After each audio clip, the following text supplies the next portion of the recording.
Hello, and welcome back to the Coop De Villa channel. I'm Scott Cooper, and I'm here with Noah Fisher and Tommy Lazaridis to discuss Nottingham Forest versus Aston Villa from Sunday. Not the result we wanted, poor performance, no penetration, plenty of the ball. And where do we go from here? We got a big week. We got AZ Alkmaar, we got Fulham, and we'll be bringing you that and much more after this.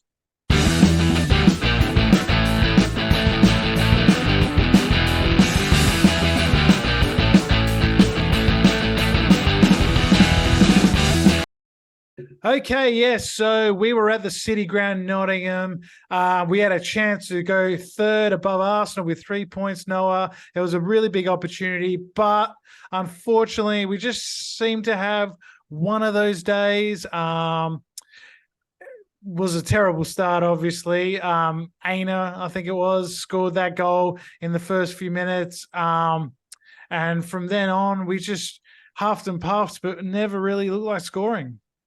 Yeah, I mean, I've got to give got to say how well Nottingham Forest actually played. They came there with a plan that they executed their plan perfectly.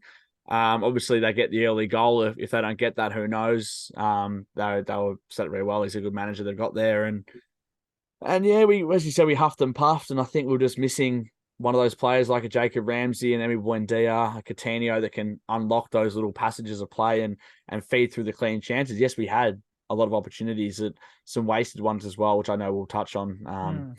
But yeah, just a bump in the road, and we'll be back. I know under Emery we lost those 3 games: Leicester, Arsenal, and Man City, and we recovered well after that. So big week ahead, must win in the Conference League and Fulham as well to keep our Villa Park record alive. Yeah, that's right, Tommy.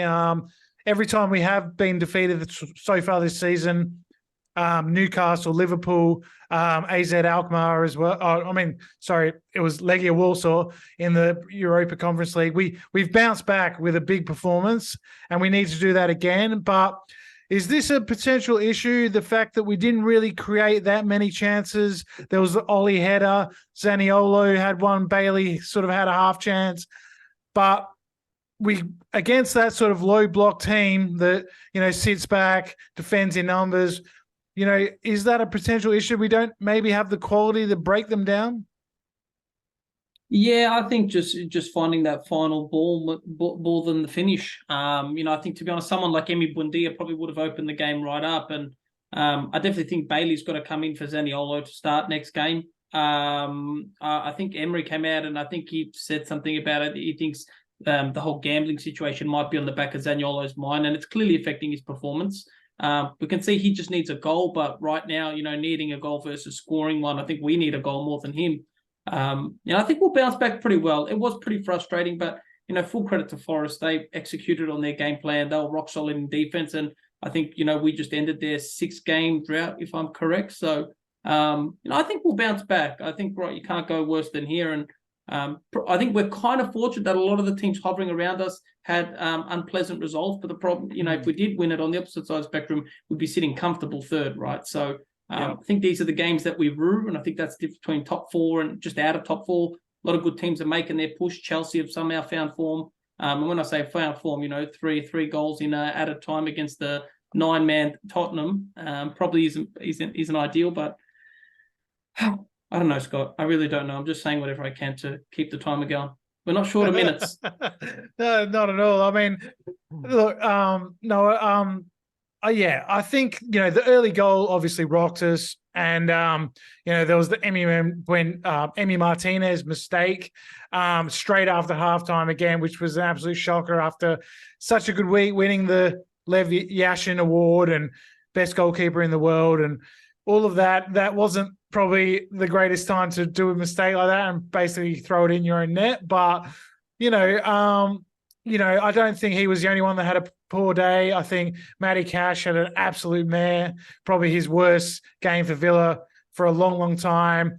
Of course, we've already touched on Watkins, really didn't get much going. I thought Diaby was poor. I thought Zaniolo, as Tommy's already mentioned, I thought he had a pretty good chance in the first half when the ball was squared to him by Diaby, but he took an extra touch instead of hitting it first time and the chance was gone. So, an off day for most of the players, and like you've all said, and I'm going to reiterate, Nottingham Forest, fantastic. In both boxes, they got everything right, defended well, took their chances. And in the first half, they didn't park the bus. They looked very dangerous against us. It was only when they went 2-0 up that they started going defensive. Oh, that's exactly right. I mean, they had the 2-goal lead to sit on. It's very hard in the Premier League to sit on one goal for 75 minutes, whatever it was, 85 minutes. Like it doesn't happen. And you see the teams that do that, they don't win many football matches. And I mean, we drew to them at the City Ground last year. Like it's a difficult place to go for most sides. I know that, like, I think Arsenal lost there last year. That pretty much put their title dreams like out of it. Like if the atmosphere gets rocking there, like I've all seen the videos and the vlogs and stuff. Like it's just just a hard place to go, and it's so intimidating. The fans are always up for it, and it's a nice game. I actually like playing Forest because we're two big clubs. You know, we definitely never remind people that we've both won the Champions League, the European Cup. Like we never really talk about that very often, and I don't know. It's one of those. We talk about it literally all the time. Yeah, right? It's literally on display whenever the players walk out of Villa Park. Let's not forget that. Yeah, it's in our most sung song. It's it's what it's all about. I think we kind of have that mutual respect for each other when we go up against each other. That we are two giants in English football, and we normally beat them at Villa Park, and they seem to have the wood over us at the City Ground the last couple of times. With the draw and then the win. But yeah, we'll bounce back. I think the boys looked a bit leggy. I'm not sure anyone that thought that, but the players just didn't look like they were up for it. Didn't look like they had the stamina. So it'll be interesting to see the squad they put out midweek. Yeah, I think there was Digne looked up to it. Yeah, Digne was good, and Pau Torres I thought was fantastic again. His second great game in a row in the league, and I was really, really impressed with him. But apart from him, and maybe Kamara had a few good moments, can't really say much for the rest of the guys. And I think there was one incident that really summed it up for me in the second half was there was a ball from the left. I think it was Digne put it in, and Bailey basically headed it straight into Diaby's, into Diaby. And I just thought, well, that's it. We're not scoring today. And that's just the kind of game it was, Tommy. The handball by, I think, Cash had something, and it was checked pretty quick and cleared. I thought it could have been given either way. Could have been a controversy. I will give full credit to that with Diakite. He had Watkins in his pocket the whole game. Yeah, he's been a great pickup for them. And let's not forget, Forest have spent a lot of money in the summer, right? So I think they've got a pretty good team. They've got an owner with ambition, and I'm giving them full credit. It's an off day for us. I think we're probably bailed out by a lot of teams around us having unpleasant results, but I think we'll bounce back. I really think we will against Fulham. I think we'll keep the Villa Park. I think we'll keep that going, and just fingers crossed. I think Bailey's got to come straight in. Yeah, I really thought Diaby was quiet as well. Like the money we shell out at him, at least be somewhat, in the top 3 or 4 players, but he was somewhat anonymous. I would say Kamara, and I think Torres has really turned that corner. He was kind of just on this progressive incline. I think now he's boomed the last 2 games. So long may that continue. I hope him and Conser are a progressive partnership. Torres has a couple years on Mings, and I do miss him. But, it's best 2 centre-backs starting for me all day of the week. Yeah, he was great. And we had the high line again. It did get sort of broken once for the second goal, but I thought we called them offside plenty of times again. I mean, I wouldn't be binning it. I think I saw Dion Dublin for the BBC saying, criticizing it, but it's easy to criticize when we've lost, right? Exactly. What about the 12 games in a row we've won at home with the high line? I think overall it's a plan that Emery has implemented well, and I wouldn't be throwing it out, just with one bad result. Oh, I just think that it's one of those. This is like a really weird result because I think Villa fans in general are saying like we're not like complaining, like we're just kind of like accepting the loss. Like Forest outplayed us, they really, really did. I know we caught them offside a couple of times, but they knew we were going to come in there with a high line. They knew, and the times they did get in, they looked like they're going to score most of the time. I don't remember, besides the Zaniolo chance, one chance ago, like we should have scored. Like we had to score that. Like it was the Ollie header. There's not many though. Yeah, that was probably it, I would say. Yeah, like we didn't really get a massive foothold in the game, and I just feel like just under the mat and just go again. Yeah, I think those type of teams. Go on, Scott. Oh yeah, no, go. That's think what I was these about to teams say. I think these type of teams play to frustrate teams, right? Just suck the air out of it. Their fans, just like our home ones, right? Like they sucked the air right out of the game. They frustrated us. They just kept, cleaning up our little 1-2 passes, pushing up. We caught them off a few times, but there was a few that were really questionable, to be honest. And there's a few close ones. I think, and again, I'm here really giving full credit to Forest. Not saying that we played shit, but I think they played great. And they deserve all the fruits. And they really nullified our options. It's not like we weren't sport with chances. When you look at possession and you look at the post game stats, it really doesn't do the game justice, to be honest. Yeah, and we had plenty of corners and things like that. We just and I think Forest won every single one. I don't remember us getting on the end of any of those corners.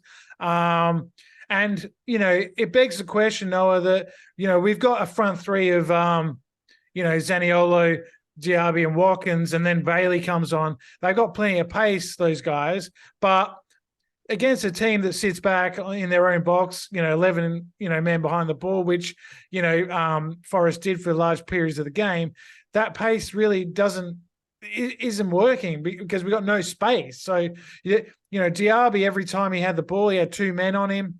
And you need something a little bit different, a little bit more clever, a little bit more, technical. And I think, losing Coutinho and having Buendia out, and, I think, maybe in January we could go for maybe a number 10, someone that gave us a little bit something different. I think this game was calling for a young Philogene Badace, to be honest with you, someone that does it both. Bit of pace, a bit of skillfulness, good with the ball. Archer. Even Archer maybe, but I just think this game was calling for McGinn to be further up the field. Yeah. He can be that player if we need him to be. I think obviously Jacob Ramsey being out is massive because, again, he takes the reins in that position. He can dribble the ball, he can take people on. He can. Yeah. So can Diaby, but you've seen when he looks his best is when teams are further up the field and he just gets past one, he's through. Just about, that's when he looks his best. When you got everyone behind the ball, it's so hard to break teams down. They're the best. Like, we're in the league with the best 20 teams in the country. They're going to be good. Yeah, and Bailey and Diaby are so left-footed that in those tight areas, which way they're going to go. Yeah. That's the other thing. Yeah. You know that they're going to go on their left foot, and they had someone just behind the fullback on the left side every time. So, it was difficult for Bailey and Diaby. Big time. Surprised we didn't bring Tielemans on early in that false 9 position. I thought he dominated in the Europa game, so quite frustrating. But I will give Emery credit. He pulled it at halftime and said, Zaniolo, you're off, Bailey, you're on. So I do respect that, right? Not saying I'll give him another 10, 15 minutes. Like, we needed immediate change and we made it. I feel like really Bailey and Tielemans is all we really have on the bench. We probably do need a bit of strength. I see that Traore is actually linked with a move away. I still think he could have been half decent. Well, he's another one in that sort of Diaby, Bailey kind of mold, isn't he? He's very left-footed. He likes to take people on and come inside and have a shot. So maybe we've got just too many of those sort of players. But I don't think we got really a need to get rid of anyone at the moment, especially with the injuries we do have. So it'd be interesting to see if we do splash the cash in January. And where we are in January. We've got some big games coming up, Noah. AZ Alkmaar on Thursday night, being the first one. And this is a big game in terms of the group, because if we could win this, we're pretty much through to the next round. Yeah, I'd say if we win this, we're going to top the group, to be honest. I don't see a way that we don't top the group if we win this game. That's why, I don't think there'll be many changes, but I think we need to put a rotated side out there, Scott, where needed. I think Duran needs to start. I think Watkins needs a break. I think obviously Lenglet comes in for Torres or Konsa. Konsa, I think, has played every game, has he not? I think he's played every game for us. He's played most of them, yeah. Which is ridiculous because, seemingly, we've got Callum Chambers, who I know in the game he did play, didn't take his opportunity. No. And then obviously if Mings was here, it'd be a different story. I think he's taken the reins on and has probably become our most crucial defender. Obviously, Montana's in the goal as well. Speaking of centre backs, bit of a weird sub. Takes off Kamara at about 85 for Carlos when we're 2-0 down. And I still thought Kamara was, can pick a pass or two, and it was a nothing sub, to be honest. I thought I think it was because he was on a yellow, maybe, I was surprised too because he's one of the players that can play a ball, can do something a little bit special, and that's kind of what we needed. He done this one pass to Digne. It was like a half a meter, just this beautiful backspin slice, and it's just gone through like 2-3 players straight to Digne. I thought, man, what a crisp ball, what a player. I thought Cash actually stunk, by the way. I thought he was our worst defender by far. He got rinsed. Yep, Big and time. I thought that in the first half, he had quite a lot of opportunities to get the ball into the box, and he just cut back and started again. Whereas Digne, he gets it in every time. He knocks it in every time. It's so frustrating. You would think you have someone like Digne to go and replicate that on the right side. Yep. And he can ping a ball, Cash. He's either scoring or he's cutting it back. Like, I don't know. I thought I was watching the Newcastle Dortmund game. I said, I think that Livramento would have been a pretty good pickup as a makeshift right or left back. Yeah, we've got Moreno, but that's pretty much competition for Digne as opposed to versatility. There's also someone that playing the championship that I've always thought was a pretty good player, and that's Southampton's Cole Walker-Peters. I think he could be a good sort of competition for Cash, but it probably take. Well, he's the wild card. He's playing for Plymouth and doing quite well. Last season, we really thought he'd push Cash. We really thought he'd push him, and he's kind of just not done too well since that moment. He got loaned out last season at Huddersfield and didn't play too much. And Plymouth is the same. I don't know. Emery must have, I don't know. I'm all for loaning out and selling youngsters, but Emery seems to have a thing with exiling the youth for some reason. We have some promising talent that was pushing through, and I remember like last season we fielded some youngsters. There was a bit of X factor in them. Like, it just all evaporated. Yeah, well, Philogene in pre-season was probably our best player. And we got rid of him, right? Like, we need someone like that right now. I'd be burning. I hope we've got a buyback. We've got the buyback. Yeah, definitely have the buyback. We've got the buyback on pretty much all the youngsters that have gone. Archer, Ramsey, and Badace. Yeah. Yeah, but it's almost like a waste year of a loan, right? Sell them for 5 and then buy them back for 15. You just rinsed 10 million for no reason. We knew he had promise. We knew he could deliver. And but his value be going up. And the thing is that with financial fair play, if we sell a homegrown talent for 15 mil, that goes straight into the positive. Yeah. It's 100% profit.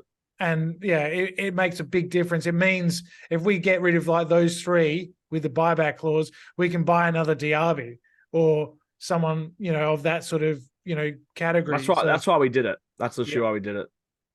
So it does make some sense when you think about it, but hopefully we do exercise that buyback clause if he continues with his form. Definitely. It's all right.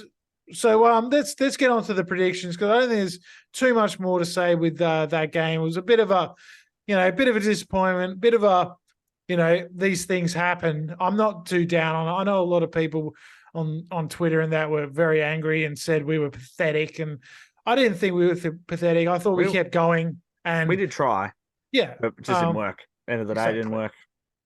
Fickle fans, mate. As Ollie said, fickle fans. Yeah, there's plenty of them on social media. So give me your predictions for AZ Alkmaar on Thursday night in the Europa League Conference, and then Fulham at home on Sunday in the Premier League. Noah first. 2-0 against AZ. Yeah. And 4-0 against Fulham. We're going to actually batter them and equalise our record at Villa Park. Good. That'd be a good end to the week. Tommy? I'm going to go 1-0 against the AZ. I think they're going to be a pretty tough side. They're having a pretty good season. And I think 2-0 against Fulham. I think we'll bounce back. I think it'll be a comfortable win. I don't think it'll be a demolition. But I do think Bailey will start and he'll probably score an assist. I'm going to say 1-0 against AZ Alkmaar as well. And I'm going to say 2-1 to Villa against Fulham. I think we're going to be a little bit nervous because of the defeat, and it might be tight, but we'll just get the job done.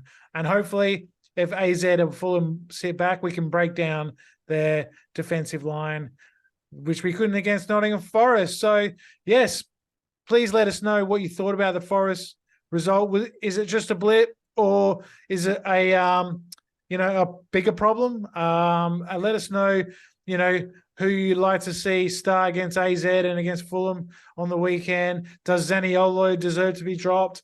Could we see, a change in the midfield or at the back? Let us know. Anyone you think we might need in January, put them in the comments. Like and subscribe. Follow us over on Spotify as well. We've got all the audio over there of all our episodes, so go back and check some of them out if you miss them. And we will be back next week with Fulham. So we'll see you then. Up the Villa.